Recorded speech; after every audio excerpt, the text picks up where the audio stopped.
বাড়িতে কীভাবে chicken roast রান্না করি তার ভিডিওটাই আজকে শেয়ার করলাম। কেমন আছেন সবাই? নতুন একটা ব্লগে সবাইকে ওয়েলকাম। চিকেন রোস্ট করার জন্য প্রথমে চিকেনটাকে একটু লবণ দিয়ে জাস্ট ভেজে নিয়েছি তেলের মধ্যে।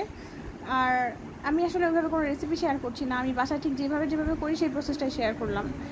আর প্রথমে তারপর দিব হচ্ছে তেলের মধ্যে গোটা গরম মশলা দিয়ে একটু নাড়াচাড়া করে দিয়ে দিব পেঁয়াজটাকে একদম ব্রাউন করে ভেজে নিব, যেন একদম বেরেস্তার মতো হয়ে যায়, তাহলে আমার মনে হয় যে টেস্টটা ভালো হয়। তারপর একটা মশলার পেস্ট করে নিব, সেটা দেবো হচ্ছে গোটা জিরা, তারপর হচ্ছে আদা রসুন পেঁয়াজ আর জায়ফল জয়িত্রী আর ছিল হচ্ছে পোস্তদানা। ওটাকে ভালো করে দিয়ে তার মধ্যে দিয়েছে আবার বাদাম বাটা, তার মধ্যে দিয়েছি একটু মরিচ আর তারপর টমেটো সস, তারপর হচ্ছে ফেটানো টক দই। এটা টক দই না, আসলে আমি ঘরে বানিয়ে নিয়েছিলাম, মানে বাটার মিল্ক হয় যেটা আর কি।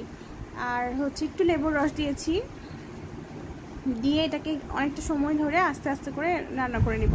তারপর যখন একদম 15-20 মিনিট কষানোর পর একদম তেল ছেড়ে দেবে মশলাটা থেকে, তখন দিয়ে দিব হচ্ছে চিকেনটা। তারপর দিয়ে আর একটু সময় ধরে নেড়ে দিয়ে দেবো হচ্ছে গরম জল। তারপর একদম ঢেকে নিজে যতটুকু গ্রেভি লাগবে রেখে নামিয়ে নেব। Thank you so much for watching.